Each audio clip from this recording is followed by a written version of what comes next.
toujours, la joie, c'est la satisfaction d'être. Maintenant, le problème, c'est que des fois, ça vient tout de suite, des fois, ça vient tard. Des fois, ça vient d'un endroit, des fois, ça vient d'un autre. Toi, tu as fait ton magasin, la Parnassa, elle est venue d'ailleurs. C'est comme ça. Ouais. Toi, tu as tout misé sur cette école et tes enfants, ils ont été sauvés par un rave qui leur donnait des cours l'après-midi, une fois par semaine. Donc, ça veut dire qu'au fond, on n'est pas balabaït, on n'est pas propriétaire ni du timing, ni du temps, quand est-ce que ça va se passer, ni de comment ça va se passer. Donc, la seule chose qui reste, c'est quoi? C'est d'espérer. C'est pour ça que il a dit le Rabbi Tzadok à Cohen que notre peuple, il est fondé sur ça. Sur pourquoi les Havot, ils ont eu des situations qui étaient totalement foutues. Vous vous rendez compte que aujourd'hui, il y a un attentat, les gens, ils paniquent, ils trucs. Là. Moi, ils viennent chez moi, oui, Ramat Chetri, si Dieu, il existe, pourquoi il y a eu l'hypercachère? Je dis, écoute-moi bien, si les 365 jours où il n'y a pas l'hypercachère, tu peux m'expliquer pourquoi? Moi, je vais t'expliquer pourquoi il y a un jour où il y a eu l'hypercachère. Vous avez compris ou non? C'est que le potentiel, il est tellement énorme que ça se passe tous les jours, parce qu'ils sont assez nombreux et assez excités pour, et qu'il ne se passe rien. C'est des miracles. Donc pourquoi toi, tu choisis juste l'événement hypercachère qui te permet ensuite de partir samedi à Deauville en voiture en disant, si Dieu existe, Mais les 365 jours, les 364 jours, il ne s'est rien passé, tu vois rien. Toute la vie, c'est pareil. Toute la vie, c'est pareil.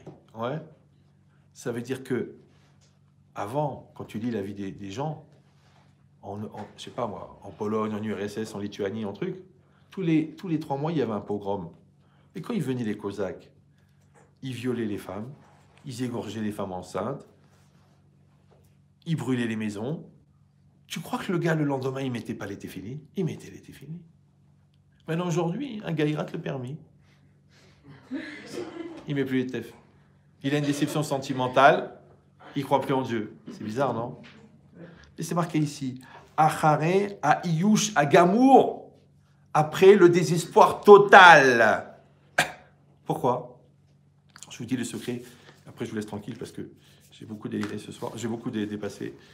Donc, en fait, ça on dit, quelqu'un qui se noie, il arrive au fond de la piscine. C'est quand il arrive au fond qu'il remonte. Donc peut-être que la seule manière de retrouver l'espoir en Dieu, c'est d'arrêter d'espérer en soi. C'est tant que tu comptes sur toi, le bon Dieu, il dit, débrouille-toi, puisque c'est toi, t'es le balabaït. Le jour où tu dis, ok, tu lèves les mains, tu dis, Hachem, je peux rien faire. Parce que toi, tu es un patron, toi, tu es un gestionnaire, toi, tu es un travailleur, toi, tu es un dirigiste, toi, tu es un organisateur. Et tu es un médecin. Et il te sort une maladie que tu es spécialiste dedans et que ta fille, elle l'a, Loarino. Qu'est-ce que tu vas faire? Tu sais que c'est une maladie orpheline, qu'il faut 15 ans pour trouver un vaccin. Qu'est-ce que tu vas faire? Eh bien, tu vas lever les mains au ciel. Ou non, tu vas t'entêter. Tu vas dire, non. Alors, le bon Dieu dit, ok, c'est toi le patron. C'est pareil. Eh bien, c'est dans tout, c'est pareil. Avec ta femme, avec tes amis, tu te bats, tu expliques, tu trucs. À la fin, qu'est-ce que tu fais? Tu lèves les bras. Tu dis, Hachem, aide-moi. Trouve-moi les mots. Ouvre-lui la tête. Qui bouge. Moi, je vois des fois des femmes, elles m'appellent, bon, il faut que je parle. Ah non, mon mari ne viendra jamais, il est anti-rabbin, anti-religion. Je dis, écoutez, madame, vous les religieuses? Elle me dit, pas du tout, au Hachem. Je dis, ok. Je dis, vous connaissez Rabbi Meir Balanès? Je ne connais pas. Je vous écrivais Rabbi Meir Balanès. Ok. Voilà, vous prenez sur vous pour 30 jours d'allumer une veilleuse pour l'élévation de l'âme de Rabbi Meir Balanès. Elle ne connaît rien. C'est-à-dire, on appelle ça un corbeau tellement elle est perchée. D'accord? Je dis, vous prenez sur vous 30 jours, vous commencez à partir de ce soir. Elle m'appelle le lendemain, elle me dit, mon mari l'a accepté. C'est Rabbi Meir. Vous avez compris ou non? Maintenant, est-ce que c'est le sroud de Rabbi Meir qui t'a amené la délivrance, ou c'est le fait qu'en comptant sur le tzaddik, t'as arrêté de compter sur toi? C'est pareil, toi, tu crois dans le rabbi. Pourquoi il va intervenir le rabbi? Parce que toi, tu te prends pour le rabbi. Donc quand tu acceptes que tu n'es pas le rabbi, ben lui, il peut intercéder. Toute la vie, c'est pareil. Donc ça veut dire que le plus dur, c'est pas de compter sur Dieu, c'est d'arrêter de compter sur soi. Maintenant, encore une fois, on a dit, il y a la partie qui t'incombe, l'effort, et il y a la partie résultat. Quand tu comptes sur toi Sur le résultat, le bon Dieu, il dit, c'est pas toi le patron.